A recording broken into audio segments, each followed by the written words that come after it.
Hello everybody, welcome back to the channel. Dragaport VMAX here, I think that was my name. Yep. It has been a long time since I last uploaded, but today this is, as you can see, I'm on Untap and this is gonna be my sandaconda VMAX deck list. So currently I would say the top VMAX is Eternatus and the Urshifu's because Eternatus got a big kick on the face by Zapdos and Urshifu's, and Zapdos is literally just a hard counter to Eternatus but nothing that Eternatus can't break through. I, I I think I have a video planned for how Eternatus can deal with this stuff coming in.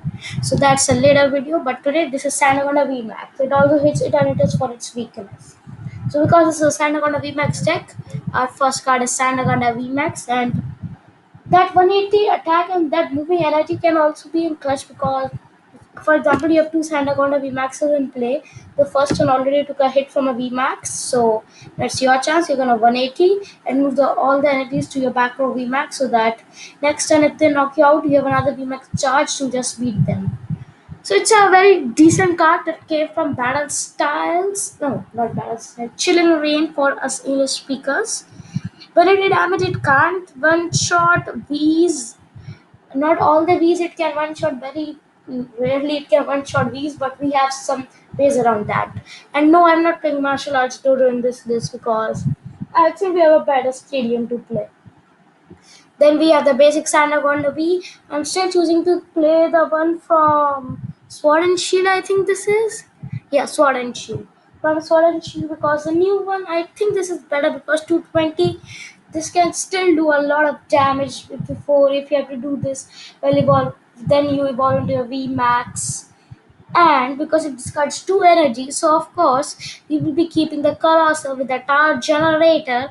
Then just when you discard two, you can then next turn if you survive evolve into your VMAX, tower generator one to that VMAX and attach one from your hand, and you are ready with a powered Sandaconda VMAX.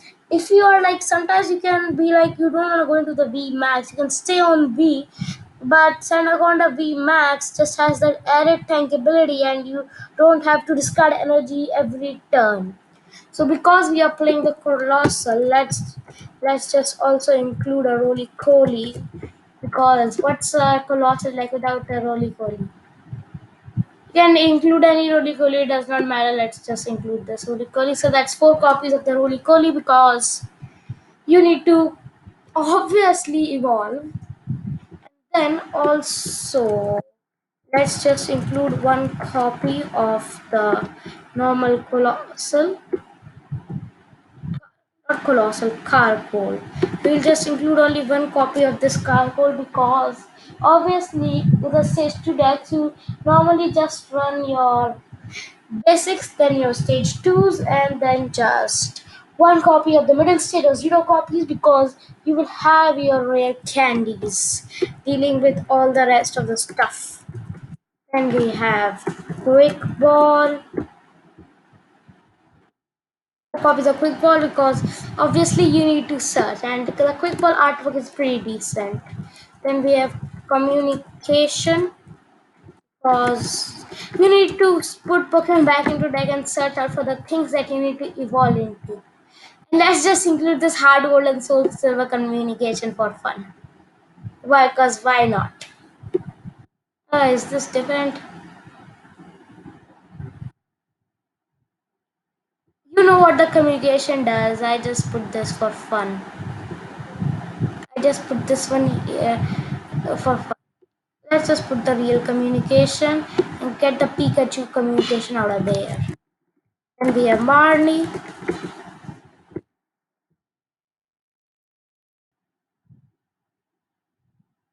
Let's put the Marnie because we need something to get out card of our deck and just draw so that we don't keep on pricking.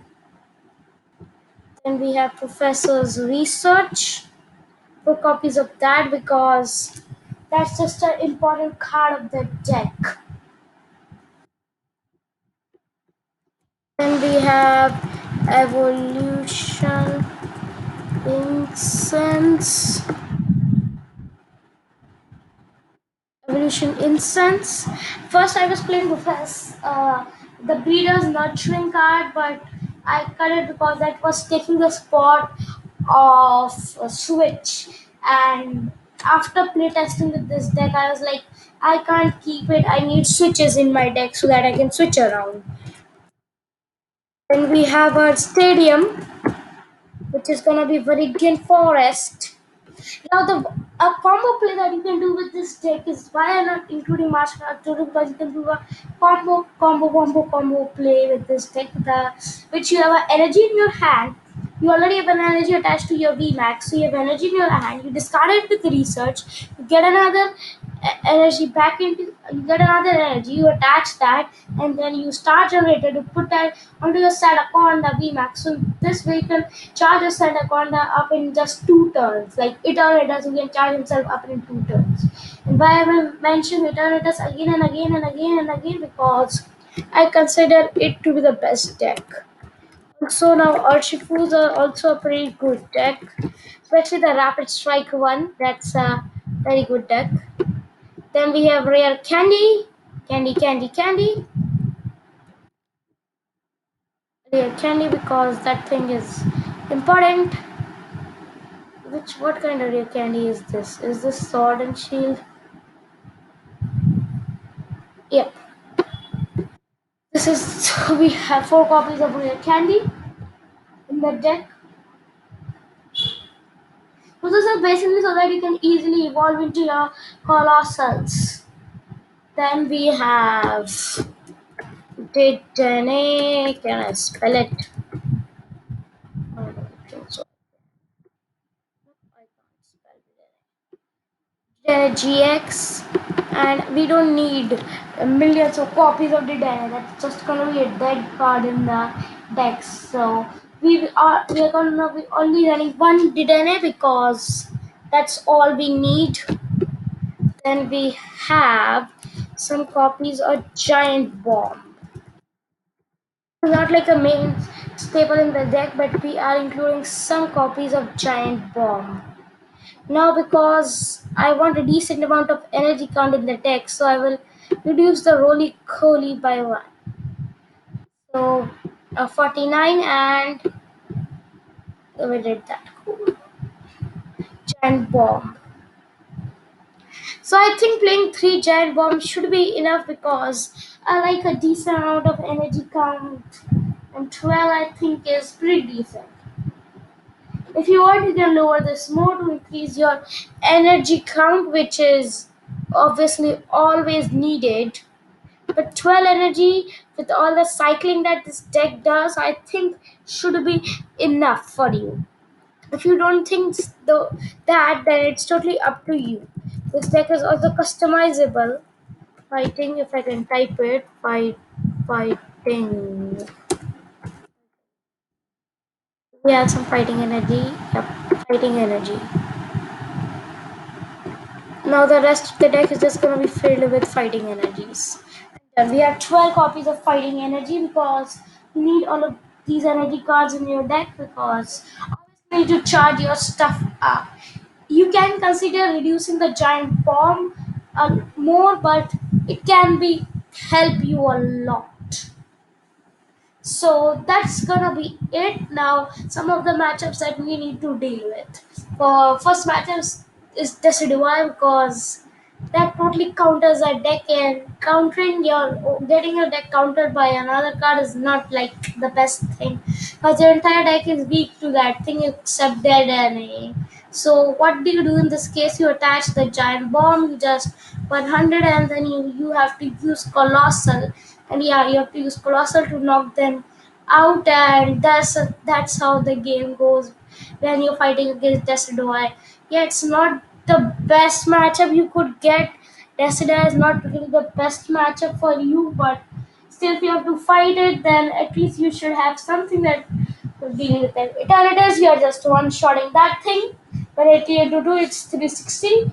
Unless it has weakness guard energy, then you're two-shotting it, and they cannot one-shot you unless they literally get 5 zigzagoons, which is like 50 and then 270 from the Eternatus, or if they're running some kind of poison build, that's a different deal, which I've seen many people run, but not everybody runs that. And And this deck can be little budget because it's $72 right now, but we don't know the prices of the Sandaconda V Max. If it's is something crazy, then yeah. So let's just save the deck. I think, yeah. Let's just save the deck. So this is our sand deck.